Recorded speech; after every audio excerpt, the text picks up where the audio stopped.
Markus pasal 4. Pada suatu kali, Yesus mulai pula mengajar di tepi danau. Maka datanglah orang banyak yang sangat besar jumlahnya mengerumuni dia, sehingga ia naik ke sebuah perahu yang sedang berlabuh lalu duduk di situ. Sedangkan semua orang banyak itu di darat, di tepi danau itu. Dan ia mengajarkan banyak hal dalam perumpamaan kepada mereka. Dalam ajarannya itu, ia berkata kepada mereka, "Dengarlah, adalah seorang penabur keluar untuk menabur. Pada waktu ia menabur, sebagian benih itu jatuh di pinggir jalan. Lalu datanglah burung dan memakannya sampai habis. Sebagian jatuh di tanah yang berbatu-batu yang tidak banyak tanahnya. Lalu benih itu pun segera tumbuh karena tanahnya tipis. Tetapi sesudah matahari terbit, layulah ia dan menjadi kering karena tidak berakar. Sebagian lagi jatuh di tengah semak duri. Lalu makin besarlah semak itu dan menghimpitnya sampai mati, sehingga ia tidak berbuah. Dan sebagian jatuh di tanah yang baik. Ia tumbuh dengan suburnya dan berbuah. Hasilnya, ada yang 30 kali lipat, ada yang 60 kali lipat, ada yang 100 kali lipat." Dan katanya, Siapa mempunyai telinga untuk mendengar, hendaklah ia mendengar. ketika ia sendirian, pengikut-pengikutnya dan ke-12 murid itu menanyakan dia tentang perumpamaan itu. Jawabnya, Kepadamu telah diberikan rahasia kerajaan Allah. Tetapi kepada orang-orang luar segala sesuatu disampaikan dalam perumpamaan, supaya sekalipun melihat, mereka tidak menanggap. Sekalipun mendengar, mereka tidak mengerti. Supaya mereka jangan berbalik dan mendapat ampun. lalu ia berkata kepada mereka, Tidakkah kamu mengerti perumpamaan ini? Kalau demikian, bagaimana kamu dapat memahami semua perumpamaan yang lain? Penabur itu menaburkan firman. Orang-orang yang di pinggir jalan, tempat firman itu ditaburkan, ialah mereka yang mendengar firman, lalu datanglah iblis dan mengambil firman yang baru ditaburkan di dalam mereka. Demikian juga yang ditaburkan di tanah yang berbatu-batu, ialah orang-orang yang mendengar firman itu dan segera menerimanya dengan gembira. Tetapi mereka tidak berakar dan tahan sebentar saja. Apabila kemudian datang penindasan atau penganiayaan karena firman itu, mereka segera murtad. Dan yang lain ialah yang ditaburkan di tengah semak duri. Itulah yang mendengar firman itu, lalu kekhawatiran dunia ini dan tipu daya kekayaan dan keinginan-keinginan akan hal yang lain masuklah menghimpit firman itu sehingga tidak berbuah. Dan akhirnya yang ditaburkan di tanah yang baik ialah orang yang mendengar dan menyambut firman itu lalu berbuah. Ada yang 30 kali lipat, ada yang 60 kali lipat, dan ada yang 100 kali lipat. Lalu Yesus berkata kepada mereka, Orang membawa pelita bukan supaya ditempatkan di bawah gantang atau di bawah tempat tidur, melainkan supaya ditaruh di atas kaki dian. Sebab tidak ada sesuatu yang tersembunyi yang tidak akan dinyatakan, dan tidak ada sesuatu yang rahasia yang tidak akan tersingkap. Barang siapa mempunyai telinga untuk mendengar, hendaklah ia mendengar. Lalu ia berkata lagi, Camkanlah apa yang kamu dengar. Ukuran yang kamu pakai untuk mengukur akan diukurkan kepadamu, dan di samping itu akan ditambah lagi kepadamu.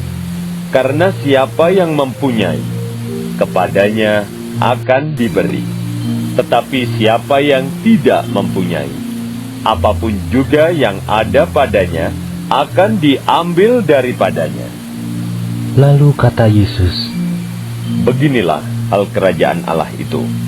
Seumpama orang yang menaburkan benih di tanah. Lalu pada malam hari ia tidur, dan pada siang hari ia bangun.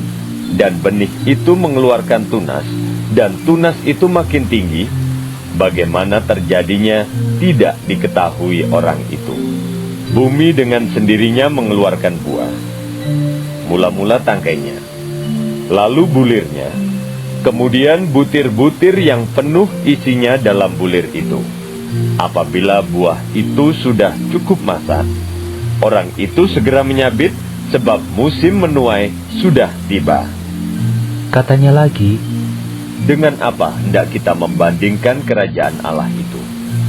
Atau dengan perumpamaan manakah hendaknya kita menggambarkannya? Hal kerajaan itu seumpama biji sesawi yang ditaburkan di tanah. Memang, biji itu yang paling kecil daripada segala jenis benih yang ada di bumi. Tetapi, apabila ia ditaburkan, ia tumbuh dan menjadi lebih besar daripada segala sayuran yang lain dan mengeluarkan cabang-cabang yang besar sehingga burung-burung di udara dapat bersarang dalam naungannya.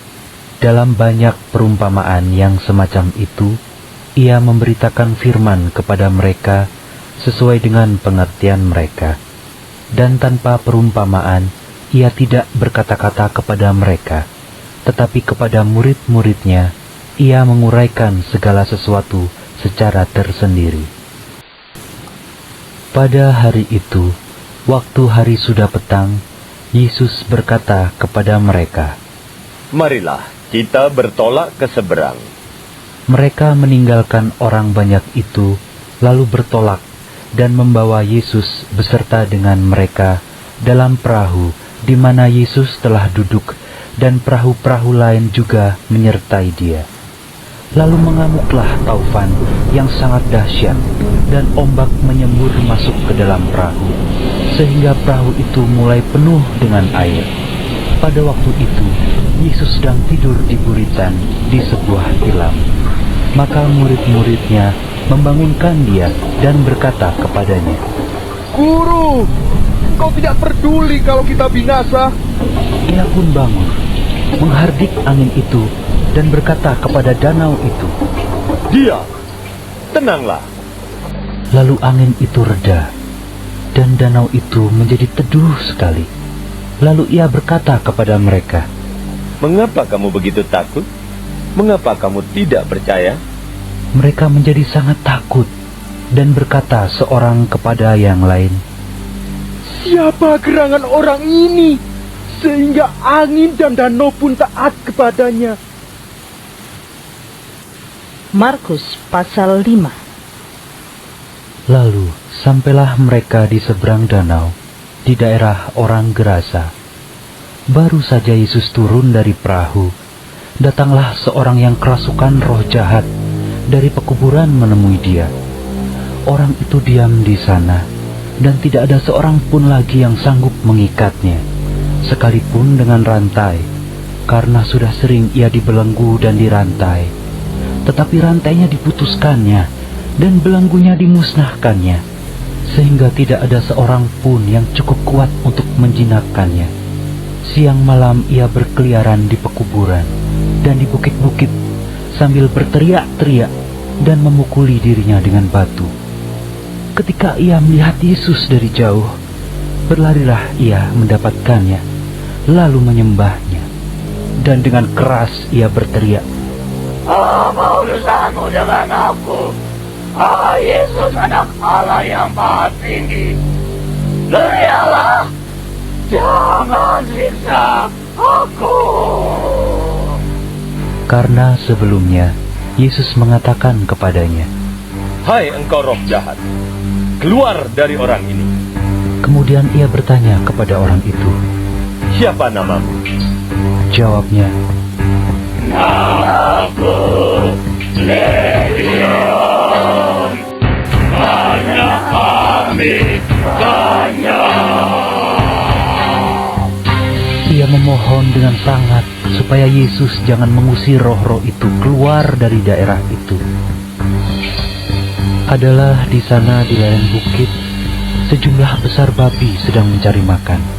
Lalu roh-roh itu meminta kepadanya, katanya, Suruhlah kami pindah ke dalam babi-babi itu. Biarkanlah kami memasukinya. Yesus mengabulkan permintaan mereka.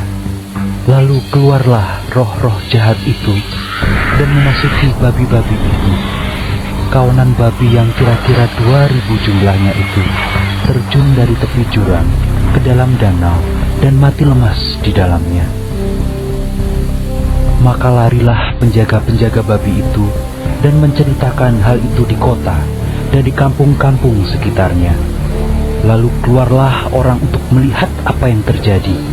Mereka datang kepada Yesus dan melihat orang yang kerasukan itu duduk, sudah berpakaian dan sudah waras. Orang yang tadinya kerasukan legion itu. Maka takutlah mereka. Orang-orang yang telah melihat sendiri hal itu mencari terakan kepada mereka tentang apa yang telah terjadi atas orang yang kerasukan setan itu dan tentang babi-babi itu. Lalu mereka mendesak Yesus supaya ia meninggalkan daerah mereka. Pada waktu Yesus naik lagi ke dalam perahu, orang yang tadinya kerasukan setan itu meminta supaya ia diperkenankan menyertai dia.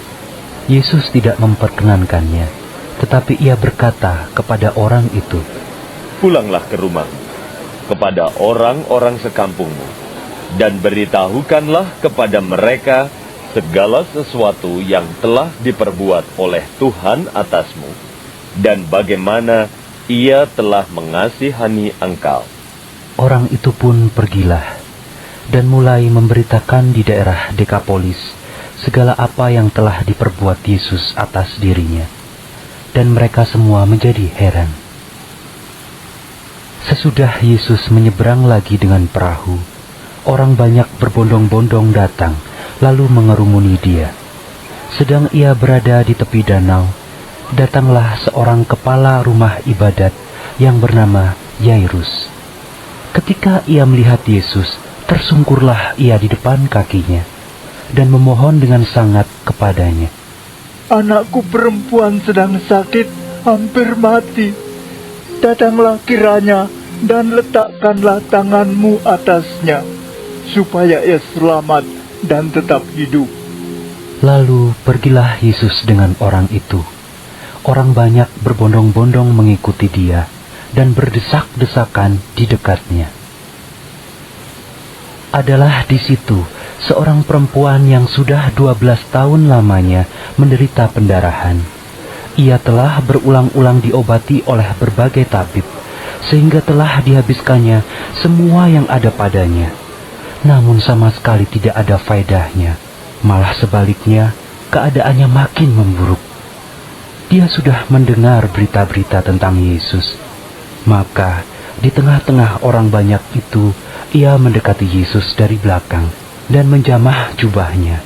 Sebab katanya, Asal ku jamah saja jubahnya, aku akan sembuh. seketika itu juga berhentilah pendarahannya, dan ia merasa bahwa badannya sudah sembuh dari penyakitnya. Pada ketika itu juga, Yesus mengetahui bahwa ada tenaga yang keluar dari dirinya. Lalu ia berpaling di tengah orang banyak dan bertanya, Siapa yang menjamah jubahku? Murid-muridnya menjawab, Engkau melihat bagaimana orang-orang ini berdesak-desakan dekatmu, dan engkau bertanya, siapa yang menjamah aku? Lalu ia memandang sekelilingnya untuk melihat siapa yang telah melakukan hal itu. Perempuan itu yang menjadi takut dan gemetar ketika mengetahui apa yang telah terjadi atas dirinya, tampil dan tersungkur di depan Yesus, dan dengan tulus memberitahukan segala sesuatu kepadanya. Maka katanya kepada perempuan itu, Hai anakku, imanmu telah menyelamatkan engkau. Pergilah dengan selamat dan sembuhlah dari penyakitmu." Ketika Yesus masih berbicara, datanglah orang dari keluarga kepala rumah ibadat itu dan berkata, "Anakmu sudah mati. Apa perlunya lagi engkau menyusah-nyusahkan guru?" Tetapi Yesus tidak menghiraukan perkataan mereka dan berkata kepada kepala rumah ibadat, "Jangan takut, percaya saja." Lalu Yesus tidak memperbolehkan seorang pun ikut serta, kecuali Petrus, Yakobus, dan Yohanes, saudara Yakobus. Mereka tiba di rumah kepala rumah ibadat, dan di sana dilihatnya orang-orang ribut, menangis, dan meratap dengan suara nyaring. Sesudah ia masuk, ia berkata kepada orang-orang itu, "Mengapa kamu ribut dan menangis? Anak ini tidak mati, tetapi tidur." Tetapi mereka menertawakan dia. Maka diusirnya semua orang itu, lalu dibawanya ayah dan ibu anak itu, dan mereka yang bersama-sama dengan dia masuk ke kamar anak itu. Lalu dipegangnya tangan anak itu, katanya, "Talitakum," yang berarti, "Hai anak, aku berkata kepadamu, bangunlah." seketika itu juga anak itu bangkit berdiri dan berjalan, sebab umurnya sudah 12 tahun. Semua orang yang hadir sangat takjub. Dengan sangat ia berpesan kepada mereka, supaya jangan seorang pun mengetahui hal itu. Lalu ia menyuruh mereka memberi anak itu makan. Markus pasal 6. Kemudian Yesus berangkat dari situ dan tiba di tempat asalnya, sedang murid-muridnya mengikuti dia. Pada hari Sabat, ia mulai mengajar di rumah ibadat, dan jemaat yang besar takjub ketika mendengar dia, dan mereka berkata, Dari mana diperolehnya semuanya itu? Hikmat apa pulakah yang diberikan kepadanya? Dan mujizat-mujizat yang demikian bagaimanakah dapat diadakan oleh tangannya? Bukankah ia ini tukang kayu, anak Maria, saudara Yakobus, Yosef, Yudas dan Simon? Dan bukankah saudara-saudaranya yang perempuan ada bersama kita? Lalu mereka kecewa dan menolak dia. Maka Yesus berkata kepada mereka, Seorang nabi dihormati di mana-mana kecuali di tempat asalnya sendiri, di antara kaum keluarganya dan di rumahnya. ia tidak dapat mengadakan satu mukjizat pun di sana, kecuali menyembuhkan beberapa orang sakit dengan meletakkan tangannya atas mereka. Ia merasa heran atas ketidakpercayaan mereka. Lalu Yesus berjalan keliling dari desa ke desa sambil mengajar. Ia memanggil ke-12 murid itu dan mengutus mereka berdua-dua. Ia memberi mereka kuasa atas roh-roh jahat dan berpesan kepada mereka supaya jangan membawa apa-apa dalam perjalanan mereka kecuali tongkat, roti pun jangan, bekal pun jangan, uang dalam ikat pinggang pun jangan.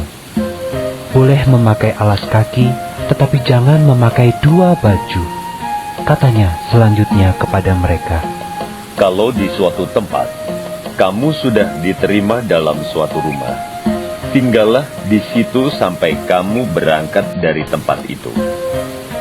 Dan kalau ada suatu tempat yang tidak mau menerima kamu, dan kalau mereka tidak mau mendengarkan kamu, keluarlah dari situ dan kebaskanlah debu yang di kakimu sebagai peringatan bagi mereka.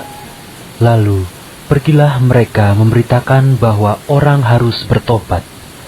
Dan mereka mengusir banyak setan dan mengoles banyak orang sakit dengan minyak dan menyembuhkan mereka. Raja Herodes juga mendengar tentang Yesus, sebab namanya sudah terkenal, dan orang mengatakan, Yohanes Pembaptis sudah bangkit dari antara orang mati, dan itulah sebabnya kuasa-kuasa itu bekerja di dalam dia. Yang lain mengatakan, Dia itu Elia. yang lain lagi mengatakan, Dia itu seorang nabi, sama seperti nabi-nabi yang dahulu. Waktu Herodes mendengar hal itu, ia berkata, Bukan, dia itu Yohanes yang sudah kupenggal kepalanya dan yang bangkit lagi. Sebab memang Herodeslah yang menyuruh orang menangkap Yohanes dan membelenggunya di penjara, berhubung dengan peristiwa Herodias, istri Filipus saudaranya, karena Herodes telah mengambilnya sebagai istri. Karena Yohanes pernah menegur Herodes, Tidak halal engkau mengambil istri saudaramu. Karena itu, Herodias menaruh dendam pada Yohanes dan bermaksud untuk membunuh dia, tetapi tidak dapat. Sebab Herodes segan akan Yohanes, karena ia tahu bahwa Yohanes adalah orang yang benar dan suci, jadi ia melindunginya. Tetapi apabila ia mendengarkan Yohanes, hatinya selalu terombang-ambing. Namun ia merasa senang juga mendengarkan dia. Akhirnya tiba juga kesempatan yang baik bagi Herodias. Ketika Herodes pada hari ulang tahunnya mengadakan perjamuan untuk pembesar-pembesarnya, perwira-perwiranya, dan orang-orang terkemuka di Galilea. Pada waktu itu, anak perempuan Herodias tampil lalu menari, dan ia menyukakan hati Herodes dan tamu-tamunya. Raja berkata kepada gadis itu, Minta daripadaku apa saja yang kau ingini, maka akan kuberikan kepadamu. lalu bersumpah kepadanya, Apa saja yang kau minta akan kuberikan kepadamu, sekalipun setengah dari kerajaanku. Anak itu pergi dan menanyakan ibunya. Apa yang harus kuminta? Jawabnya, Kepala Yohanes Pembaptis. maka cepat-cepat ia pergi kepada raja dan meminta. Aku mau, supaya sekarang juga engkau berikan kepadaku kepala Yohanes Pembaptis di sebuah talang. Lalu sangat sedihlah hati raja. Tetapi karena sumpahnya dan karena tamu-tamunya, ia tidak mau menolaknya. Raja segera menyuruh seorang pengawal dengan perintah supaya mengambil kepala Yohanes. Orang itu pergi dan memenggal kepala Yohanes di penjara. Ia membawa kepala itu di sebuah talang dan memberikannya kepada gadis itu, dan gadis itu memberikannya pula kepada ibunya. Ketika murid-murid Yohanes mendengar hal itu, mereka datang dan mengambil mayatnya, lalu membaringkannya dalam kuburan. Kemudian rasul-rasul itu kembali berkumpul dengan Yesus dan memberitahukan kepadanya semua yang mereka kerjakan dan ajarkan. Lalu ia berkata kepada mereka, Marilah ke tempat yang sunyi, supaya kita sendirian dan beristirahatlah seketika. sebab memang begitu banyaknya orang yang datang dan yang pergi, sehingga makan pun mereka tidak sempat. Maka berangkatlah mereka untuk mengasingkan diri dengan perahu ke tempat yang sunyi. Tetapi pada waktu mereka bertolak, banyak orang melihat mereka dan mengetahui tujuan mereka. Dengan mengambil jalan darat, segeralah datang orang dari semua kota ke tempat itu, sehingga mendahului mereka. Ketika Yesus mendarat, ia melihat sejumlah besar orang banyak. Maka tergeraklah hatinya oleh belas kasihan kepada mereka, karena mereka seperti domba yang tidak mempunyai gembala. Lalu mulailah ia mengajarkan banyak hal kepada mereka. Pada waktu hari sudah mulai malam, datanglah murid-muridnya kepadanya dan berkata, Tempat ini sunyi dan hari sudah mulai malam. Suruhlah mereka pergi, supaya mereka dapat membeli makanan di desa-desa dan di kampung-kampung di sekitar ini. Tetapi jawabnya, Kamu harus memberi mereka makan. Kata mereka kepadanya, Jadi, haruskah kami membeli roti seharga 200 dinar untuk memberi mereka makan? Tetapi ia berkata kepada mereka, Berapa banyak roti yang ada padamu? Cobalah periksa. Sesudah memeriksanya, mereka berkata, 5 roti dan 2 ikan.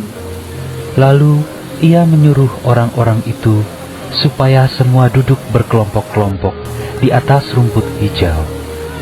Maka duduklah mereka berkelompok-kelompok, ada yang 100, ada yang 50 orang. Dan setelah ia mengambil 5 roti dan 2 ikan itu, ia menengadah ke langit dan mengucap berkat, lalu memecah-mecahkan roti itu dan memberikannya kepada murid-muridnya, supaya dibagi-bagikan kepada orang-orang itu. Begitu juga kedua ikan itu dibagi-bagikannya kepada semua mereka. Dan mereka semuanya makan sampai kenyang. Kemudian orang mengumpulkan potongan-potongan roti 12 bakul penuh, selain daripada sisa-sisa ikan. Yang ikut makan roti itu ada 5.000 orang laki-laki. Sesudah itu, Yesus segera memerintahkan murid-muridnya naik ke perahu dan berangkat lebih dulu ke seberang, ke Betsaida. Sementara itu, ia menyuruh orang banyak pulang. Setelah ia berpisah dari mereka, ia pergi ke bukit untuk berdoa. Ketika hari sudah malam, perahu itu sudah di tengah danau, sedang Yesus tinggal sendirian di darat. Ketika ia melihat betapa payahnya mereka mendayung karena angin sakal, maka kira-kira jam 3 malam, ia datang kepada mereka berjalan di atas air, dan ia hendak melewati mereka. Ketika mereka melihat dia berjalan di atas air, mereka mengira bahwa ia adalah hantu. Lalu mereka berteriak-teriak, sebab mereka semua melihat dia, dan mereka pun sangat terkejut. Tetapi segera ia berkata kepada mereka, "Tenanglah, aku ini, jangan takut." Lalu ia naik ke perahu mendapatkan mereka, dan angin pun redalah. Mereka sangat tercengang dan bingung, sebab sesudah peristiwa roti itu, mereka belum juga mengerti, dan hati mereka tetap degil. Setibanya di seberang, Yesus dan murid-muridnya mendarat di Genesaret dan berlabuh di situ. Ketika mereka keluar dari perahu, orang segera mengenal Yesus.